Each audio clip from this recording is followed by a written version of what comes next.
Thank you, Mr. Howard. It is a great pleasure to talk to you for a few minutes about this awesome work, which, in my opinion, is the type of film that many teenagers, film fans, movie fans would have dreamed of shooting or filming. When this project came into your hands, got into your hands, what was your reaction specifically to your character?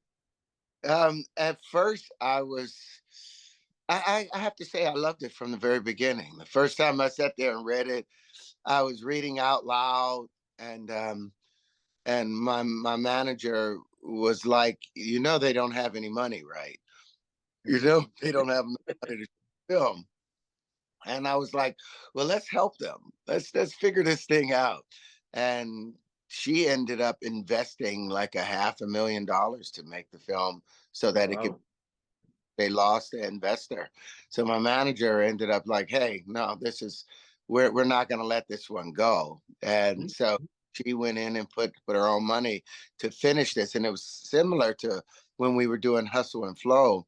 And Uh-huh. John could only because they didn't know me as a rapper then. They were like, okay, well, MTV told him we'll give you 500,000 if you use Terrence as the lead.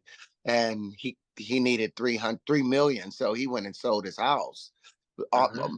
Wow. So it was like, again, Okay. here my own people come in and say, wait a minute, this is a story that really has to be told. And I figured the studios would fight it and wouldn't support it, because it's about empowering, the average Joe, and turning that average Joe into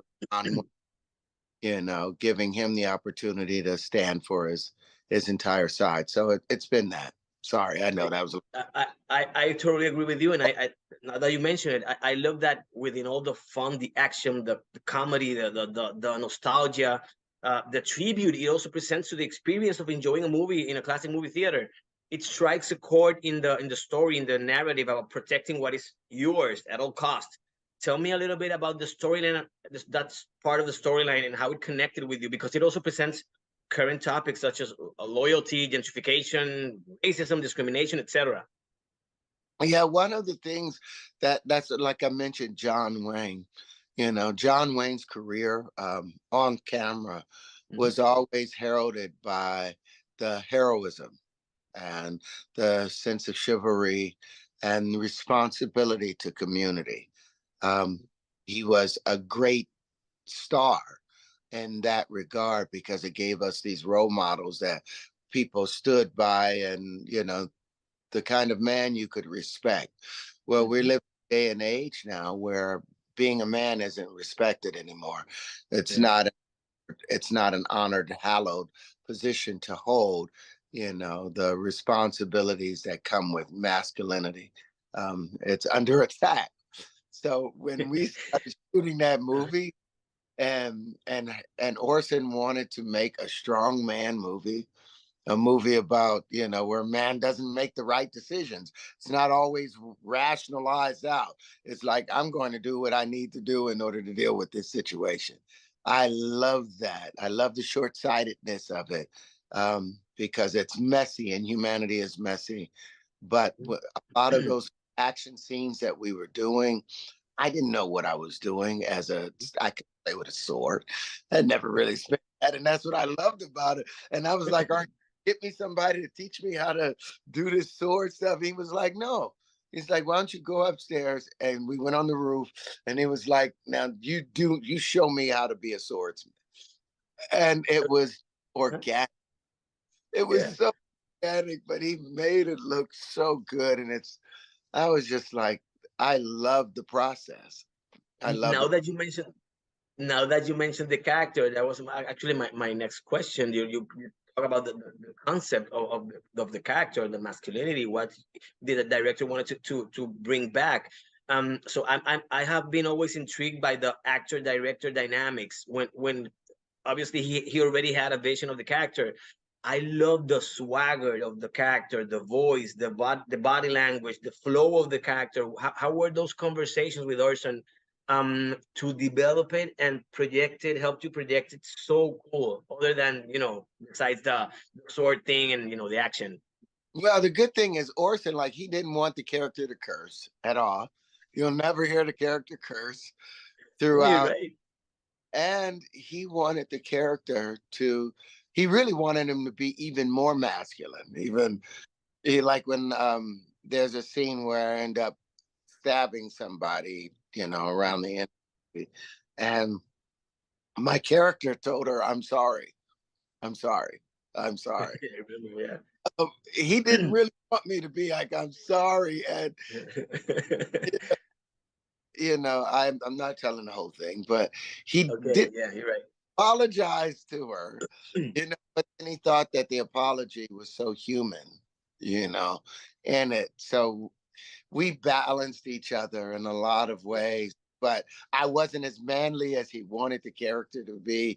And, and that's what I think is the beautiful thing about humanity.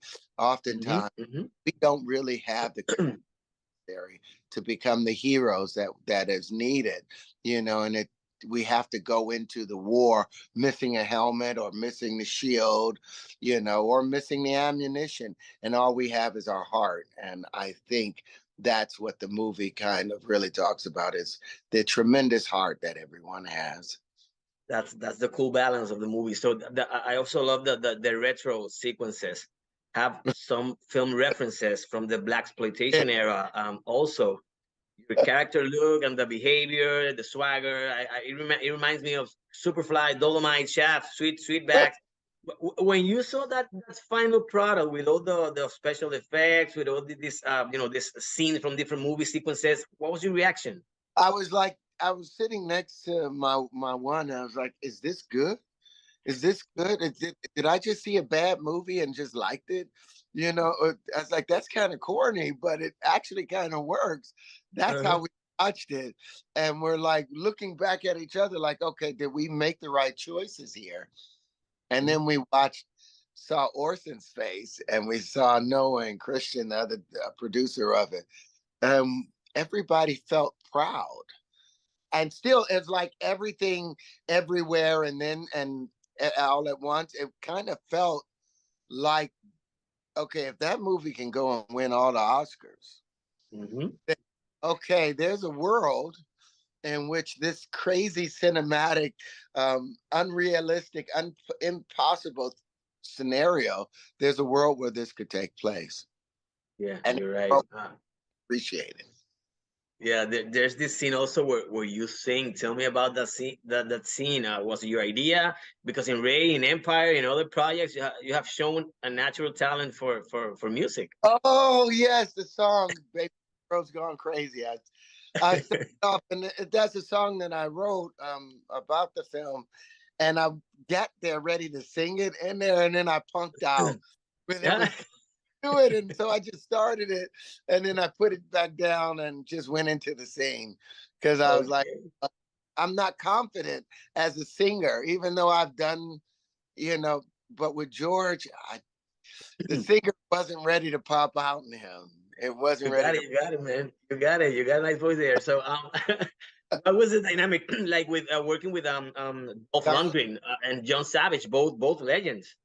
Yeah, well, John, him being my best friend in the movie, and he's so easy about putting his stuff out there. He kind of slowly learns the emotionality of the scene, and then the Mhm. words come, and he takes his pauses, and he was beautiful. But when Dolph showed up, here he was, Drago.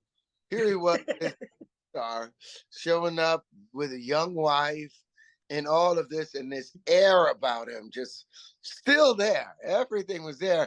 And then he took this small dramatic approach to play Okay. characters, Mhm. very serious about how he wanted to bring them about.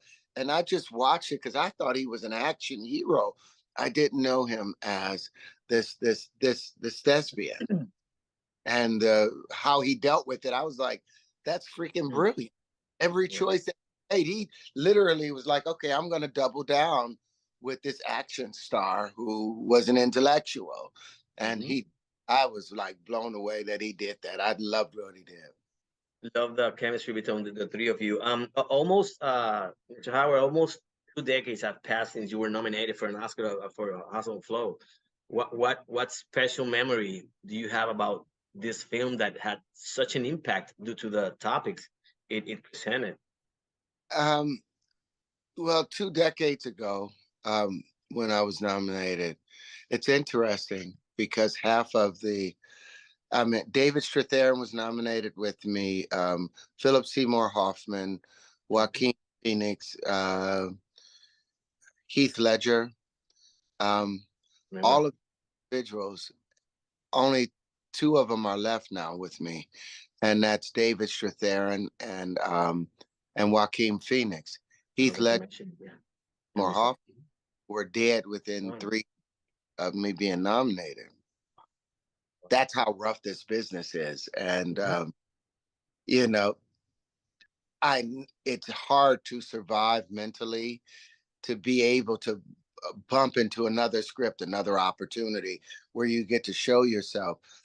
I mean, I'm sorry that Heath and Philip Seymour will never have another opportunity to laugh at a script that they might find really entertaining or to be challenged by it. You know, I would have loved to see how Heath Ledger would have played George Fuller if this was available for him, or even how Philip would have Yeah. played this character, you know, because I don't know if I did it all right. I tried to do it as sincerely as possible.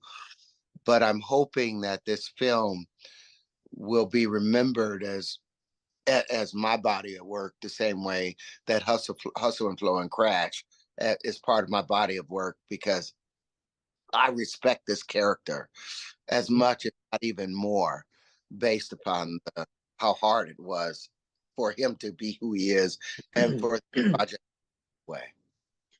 So thank you for that beautiful comment. You have had an extensive career. What role or what type of character that you understand you have not played yet would you like to interpret or to play? Um, well, as I get older, I realize I can't play the bad guys so much because the bad energy stays with you. Okay. Whatever you play, it actually becomes part, and it doesn't end when they say cut on the screen.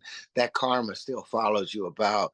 So I'm really careful about picking characters, even if they're troubled, that the characters have ultimately end up in a very good place. And you can't always be sure because the producers and directors, writers change their mind as actions happen, you know. But I'm probably around the end of what I'm going to do cinematically, you know. So these are kind of like my final stones, you know, that I think my passion for technology has opened up and the door is open. Like I've invented a new form of flight called tangential flight with linchpin, and a new form of lighting, transcendental lighting, a lot of things. So, yeah. Excellent, excellent. Thank you for that. So this film has a lot of samurai Western references, the black exploitation era that as I mentioned. What are your favorite movies from that era or from those genres? I would say, uh, um, well, I'm trying to remember. There was one great black exploitation movie with Richard Pryor and this one black actor. The It may, Mac? the Mac. It may have been Yeah. the Mac, because the honesty of watching him and Richard when they were talking and interacting, it was like it didn't feel like acting. It did not feel like acting. Maybe a lot of the black exploitation movies, where people were overacting and Yeah. over. Um, I can't even find the word for it. It was a lot of ugly associated with the word. But that movie, even though it was talking about a terrible subject, you know, that Mac, it taught me a lot. It taught me a lot Excellent. about and how to deliver information, how to control myself and control situations. You Yeah. know, there's a lot of lessons in the Mac. Now that you mention it, I see it in another light. So I'm gonna watch it again. So thank you, Mr. Howard. Thank you so much for this awesome conversation. Congratulations again. on these wonderful films, and keep kicking ass and enjoy the rest of your day. Thank you so much. Have a great day. Tell everybody I said hello.